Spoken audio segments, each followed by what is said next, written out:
오늘 함께 나누실 말씀은 요한계시록 1장 1절부터 8절까지 말씀입니다.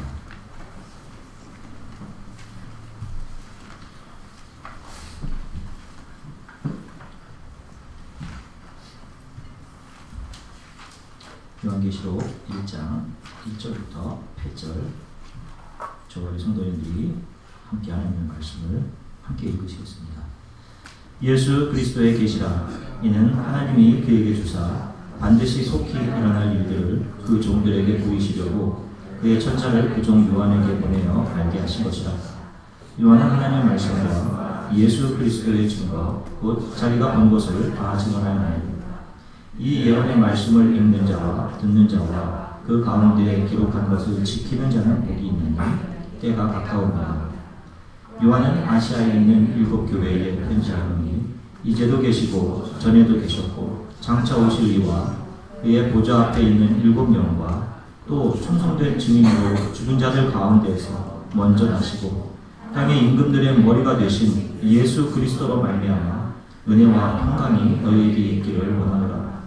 우리를 사랑하사 그의 피로 우리 죄에서 우리를 해방하시고 그의 아버지 하나님을 위하여 우리를 나라와 제사장으로 삼으신 그에게 영광과 능력이 세세토록 있기를 원하노라. 아멘. 볼지어다 그가 구름을 타고 오시리라. 각 사람의 눈이 그를 보겠고 그를 찌른 자들도 볼 것이요 땅에 있는 모든 족속이 그로 말미암아 애곡하리니 그러하리라. 아멘. 주 하나님이 이르시되 나는 알파와 오메가 이제도 있고 전에도 있었고 장차 올 자여 전능한 자라 하시더라. 아멘. 잠시 기도하겠습니다.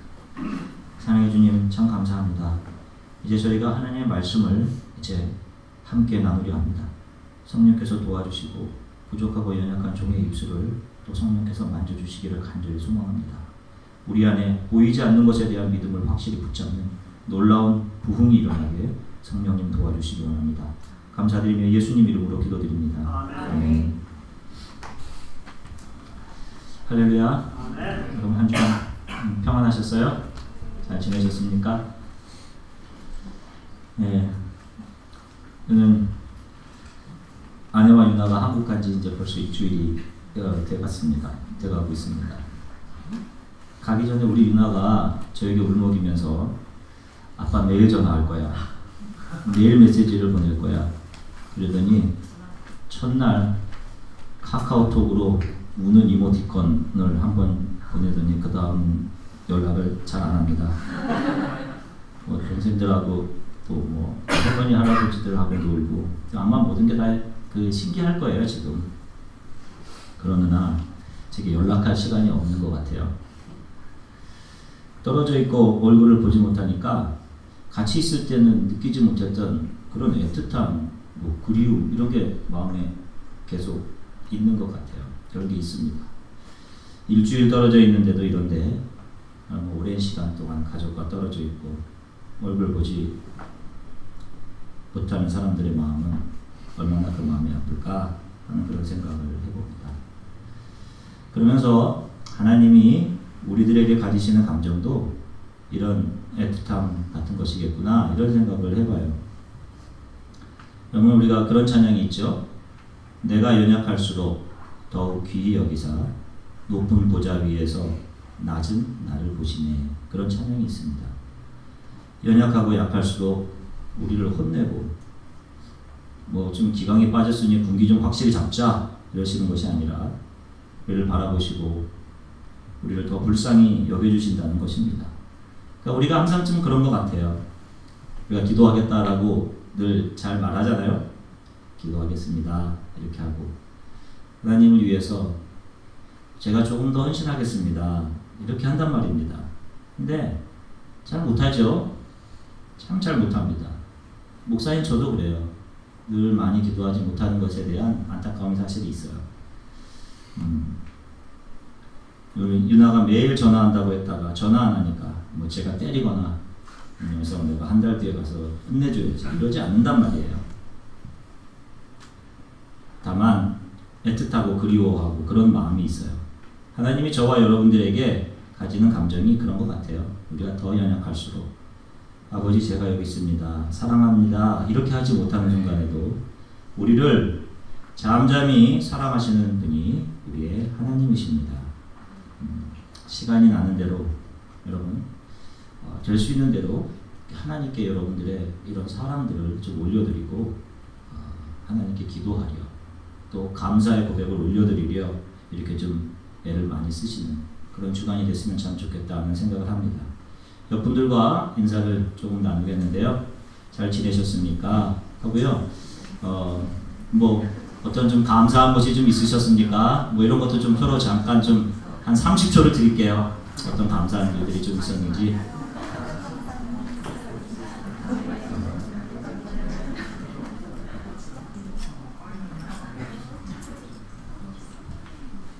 또 이제 또 저녁에 또 맛있는 또 반찬을 주셔서 감사드립니다. 우리 한 순에서 너무 감사해요. 자, 오늘부터 이제 요한계시록 7교회의 부분만을 제외하고 요한계시록을 처음부터 끝까지 한번 설교를 계속 할까 합니다. 요한계시록 하면 우리가 드는 생각이 있어요. 무엇입니까? 두렵고 무섭고 무서운 책, 뭐 베일에 가린 책, 뭐 이런 느낌이 들어요. 왜냐하면 이 무서운 뇌 말을 탄 사람들이 나온단 말이에요. 또 붉은 용, 이 용도 그냥 용이 아니라 7머리에 또 10뿔을 가진 용, 뭐 이런 거 나오고 7 인의 심판, 7 나팔의 심판, 7 대접의 심판, 게다가 뭐 만화나 영화로도 많이 나왔던 아마겟돈 전쟁 이런 것, 또 이마에 인을 받는 것, 666, 휴거, 적그리스도 이런 것 때문일 거예요. 그래서 여러분 사실 휴거라는 말은 요한계시록에 나오지 않아요. 이게 다 잘못된 해석 때문에 이제 그렇게 되는 건데, 지금까지 사실은 교회들이 요한계시록 설교하기를 주저했습니다. 주로 누가 요한계시록 설교를 많이 했느냐? 이단들입니다. 이단에서 아무렇게나 자기들 편한 대로 가져다 붙여서 해석을 해서 많은 사람들을 현혹했어요. 무섭게 하고. 여러분 요한계시록의 목적은 무섭게 하려는 목적이 아니라 소망을 주기 위한 목적인데 말도 안 되는 해석을 해가지고 자기만 그것을 풀 수 있는 것처럼 그렇게 설교를 했단 말입니다. 이게 맞아요. 그런 엉터리식으로는 자기밖에 해석할 수가 없지.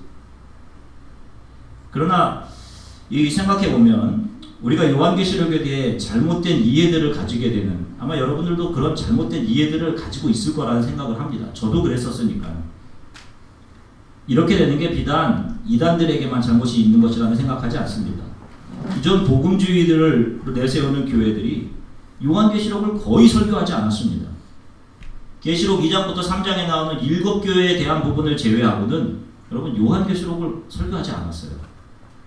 혹시 여기 계시는 동안 또 어디서든 이 다른 부분들 7인 나팔, 7 대접, 용 뭐 이런 것에 대해서 뭐 설교를 들어보신 적이 있으십니까? 여러분 계시록은 절대로 풀지 말거나 설교하지 말아야 될 책이 아닙니다. 오히려 반드시 설교해야 하는 책이고 알아야 하는 책이에요.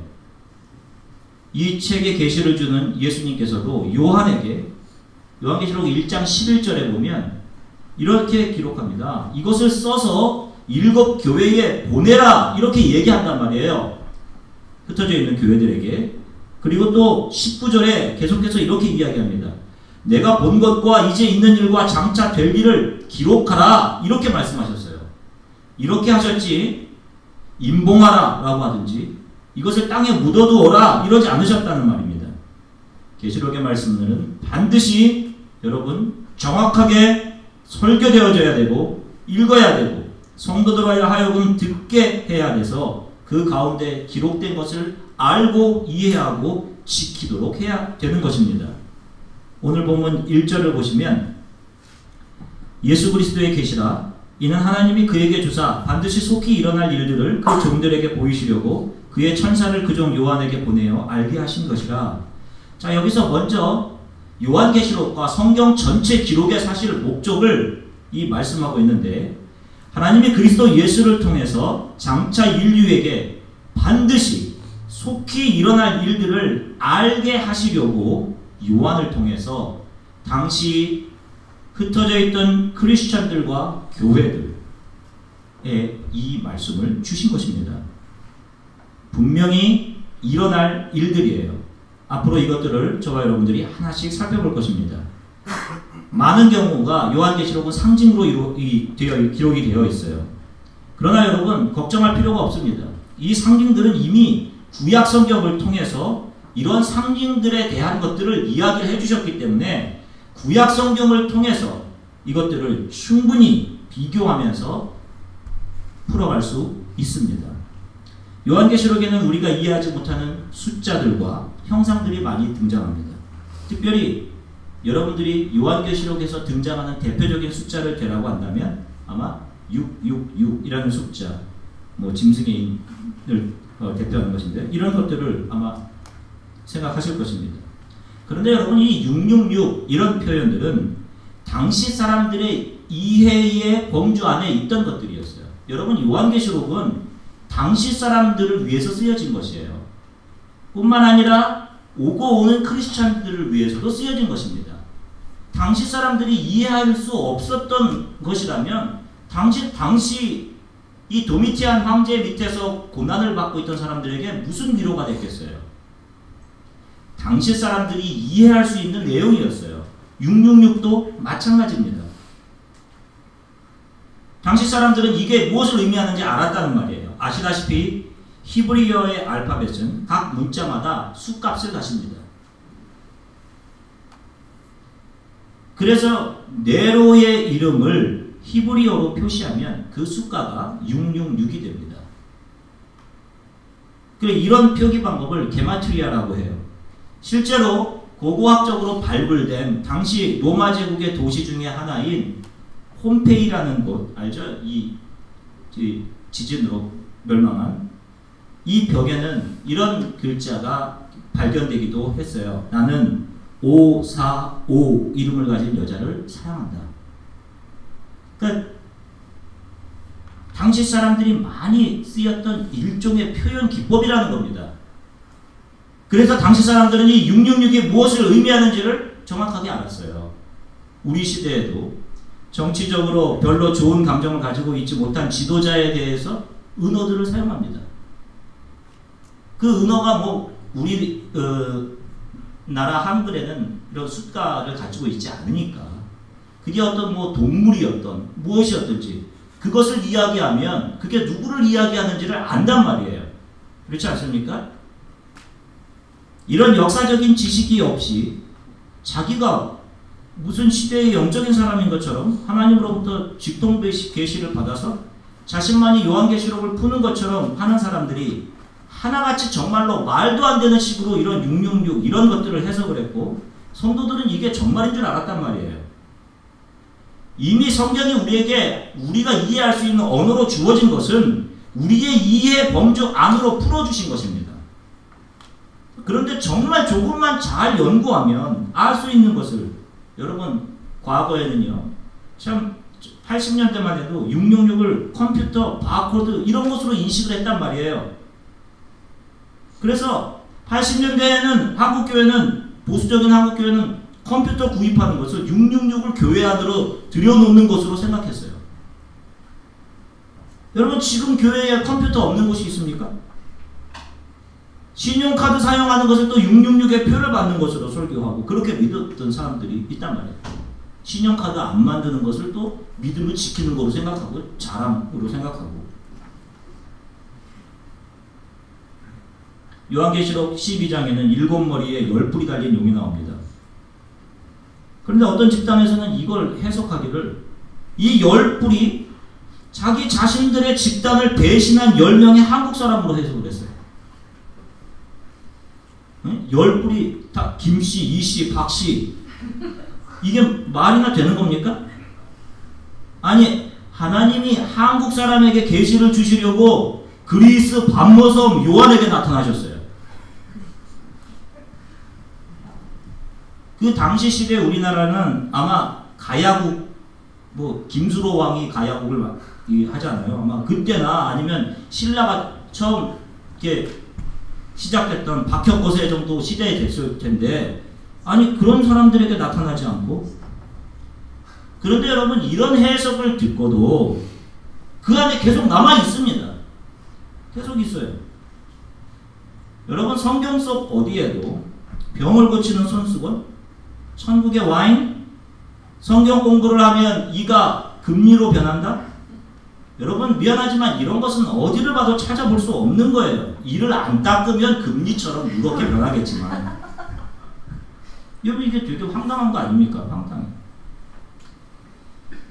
알파 성경 공부 이런 것이 잘 포장되어 있는 것 같지만 마지막으로는 이런 것으로 이끌고 가는 거예요.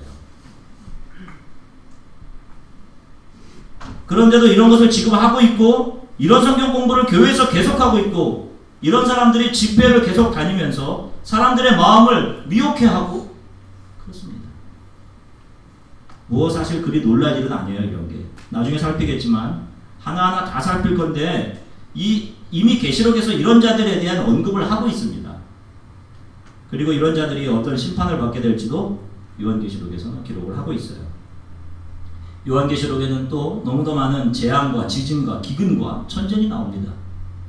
7인의 심판, 7 나팔의 심판, 7 대접의 심판이 계속 이어져요. 그러나 분명히 여러분들 아실 것은 예수 그리스도를 믿고 따르는 성도들을 향한 심판이 아닙니다. 이 심판은 하나님을 대적하는 이 세상과 이 세상의 배후에서 모든 탐욕과 욕심과 이기심을 조장하는 사탄의 세력에 대한 심판을 말하는 거예요. 이 7인, 7 나팔, 7 대접의 재앙은 그리스도인과는 전혀 무관한 것입니다. 그렇기 때문에 믿음을 온전히 붙잡고 살아가는 저와 여러분들에게 용기가 되는 것이고 소망이 되는 것이었어요. 그래서 복음이었던 것입니다. 그러니까 요한계시록을 통해 우리가 얻을 수 있게 되는 것은 미래의 관점으로 앞으로 이게 잘 보이지는 않지만 아직 안 왔기 때문에 그렇지만 반드시 이루어질 것이다 라고 약속하신 하나님의 이 약속에 대한 종말적인 시각으로 오늘 하루 현실을 믿음으로 살아갈 수 있게 해주는 것입니다. 여러분 사실 신앙이라는 것이 현실에서 어떻게 반영됩니까? 현실에서 어떻게 반영돼요? 그것은 나의 관점과 세상을 보는 시각과 나의 안목이 변하는 것입니다. 믿는다고 하면서 여전히 똑같은 세상적인 관점과 안목을 살아가면 미안하지만 믿지 않는 것입니다.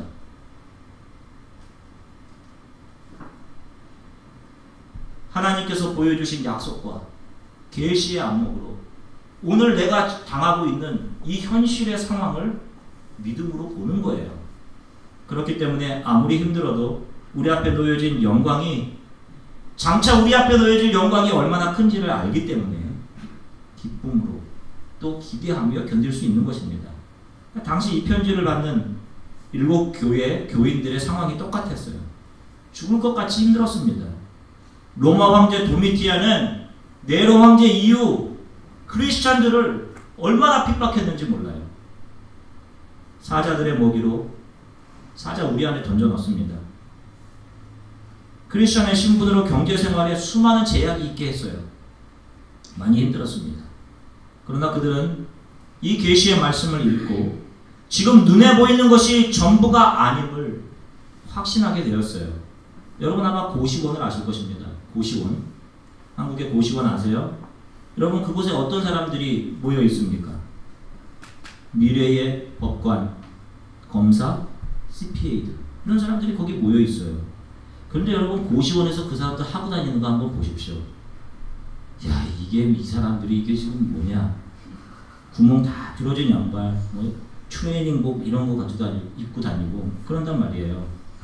작은 반찬 하나에도 마음에 상처 있고 이 사람들이 무슨 가서 무슨 이 검사 이런 것을 제대로 할까 할 정도로.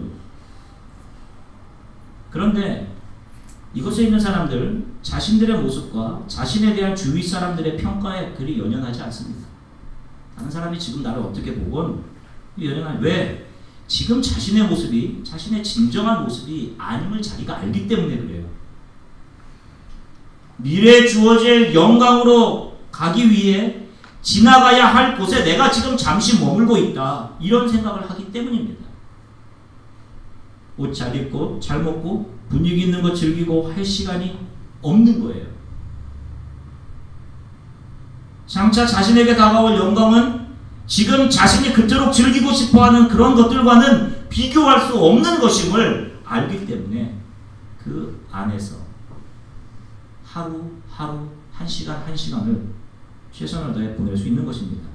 성경은 장차 다가올 일들에 대해서 분명히 이야기합니다.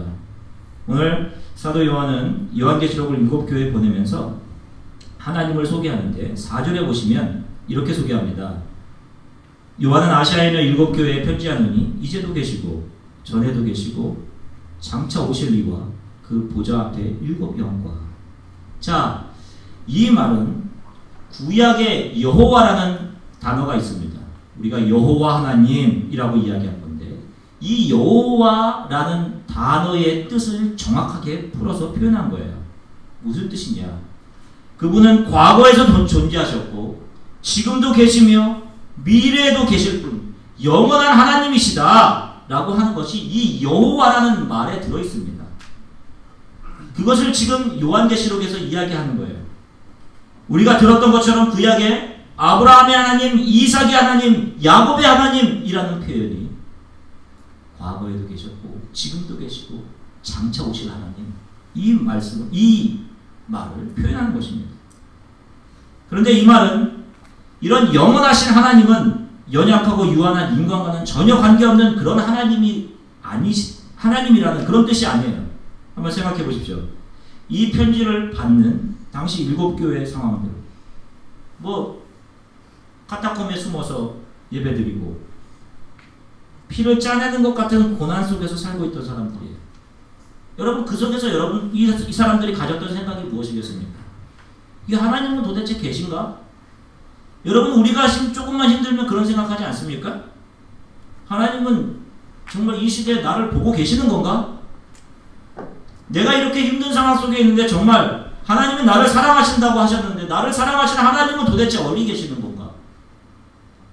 그런데 이런 핍박 속에 있던 사람들을 위로하는 한마디가 있었습니다. 그게 무엇이냐?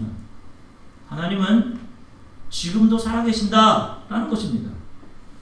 전에도 계셨을 뿐만 아니라 지금도 살아계신다라는 것입니다.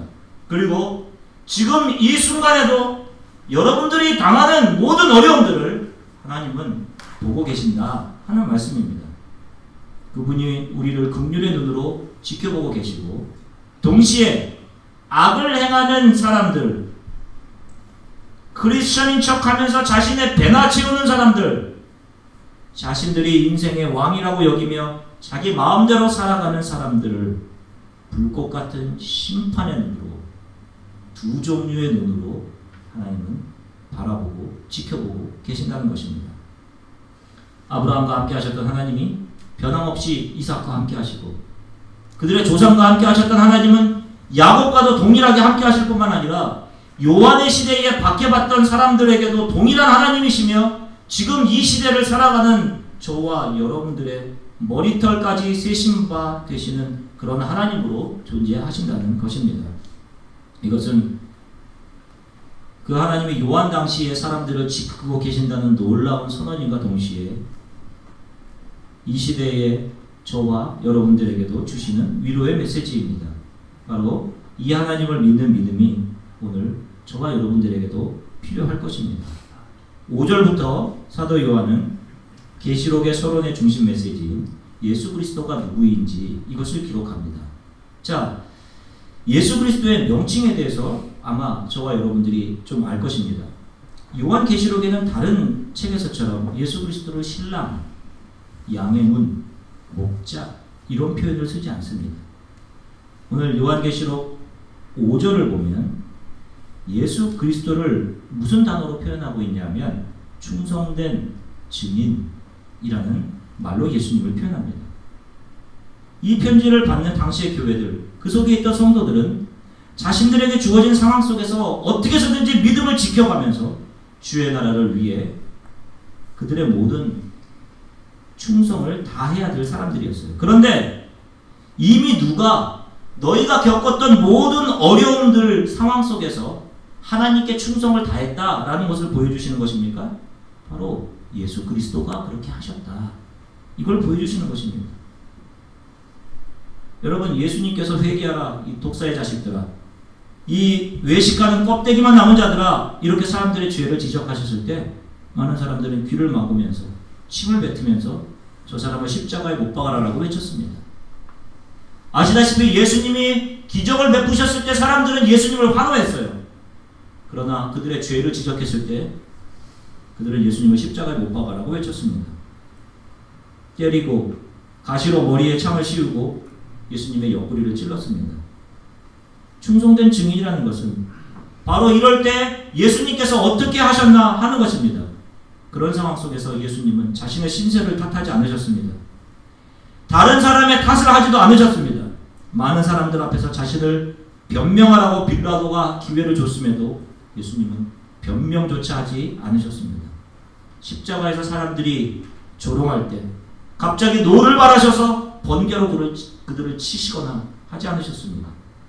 양과 같이 묵묵히 하나님께서 자기 자신에게 주신 길을 묵묵히 걸으셨습니다.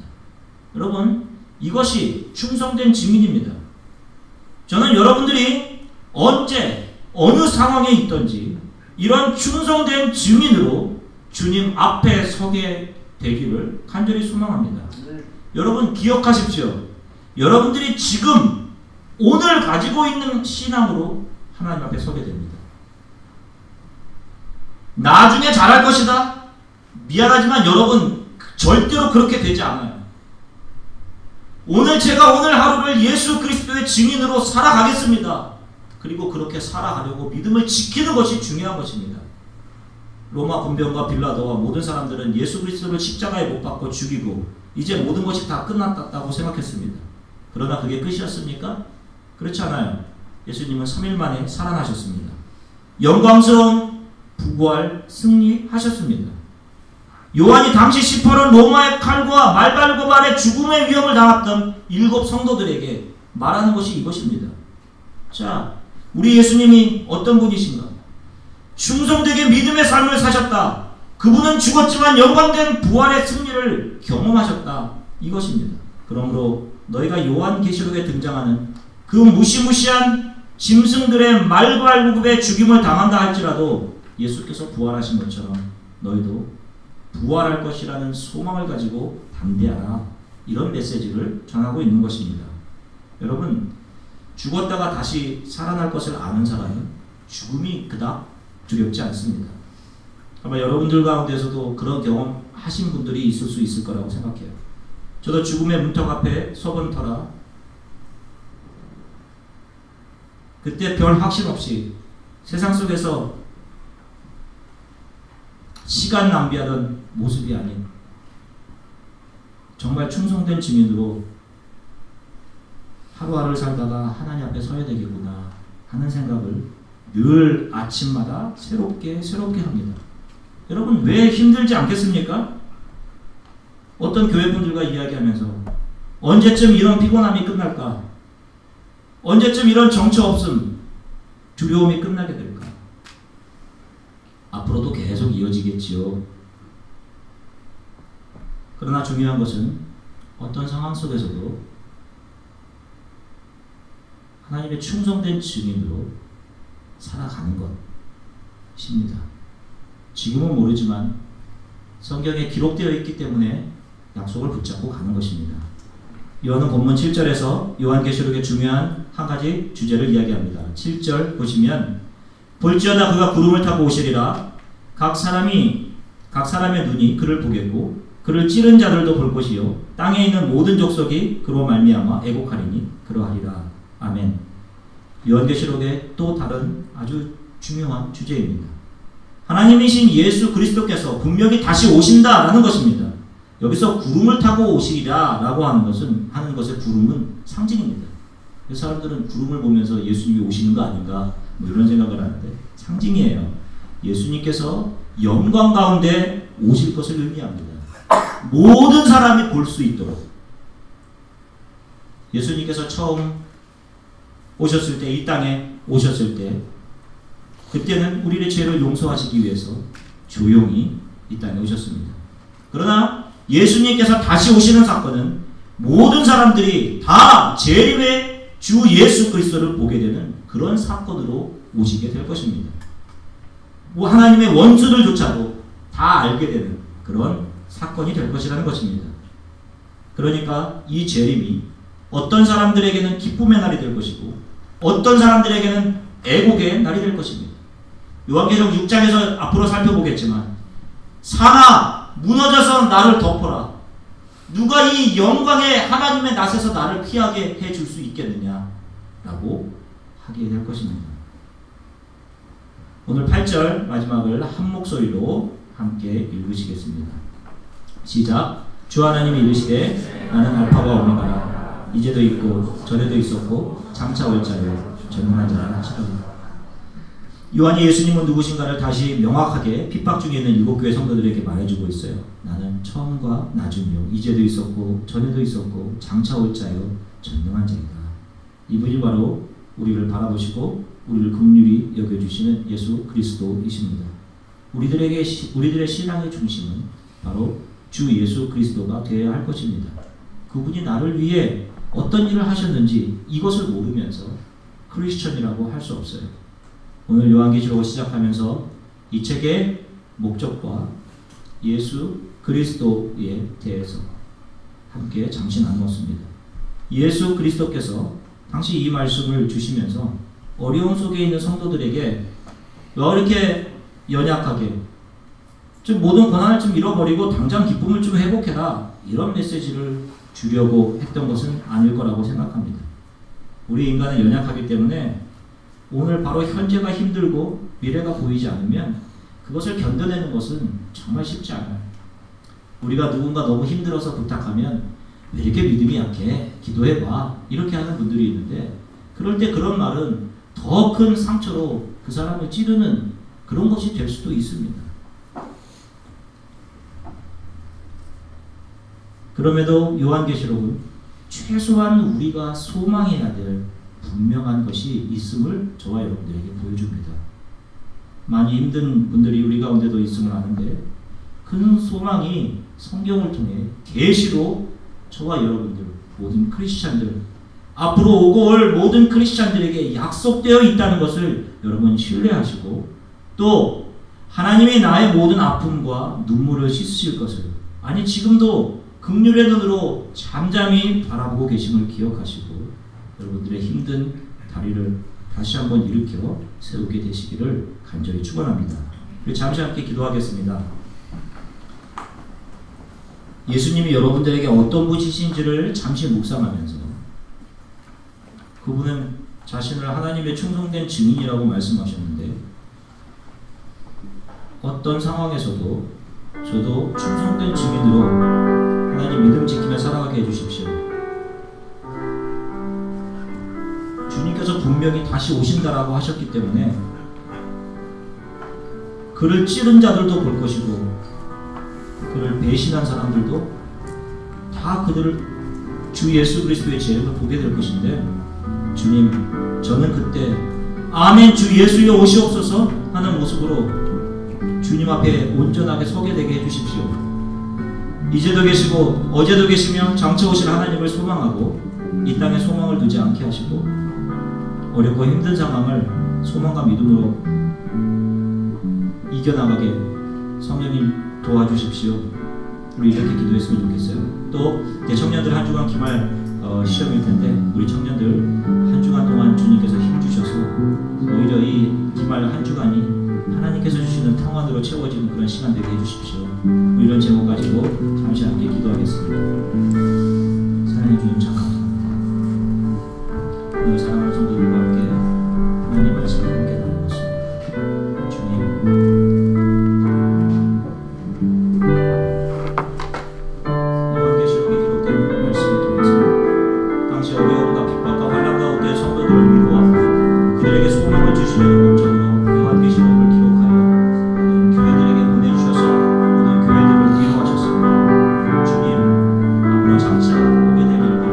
성경을 통해 보내주신 약속과 주님의 계시를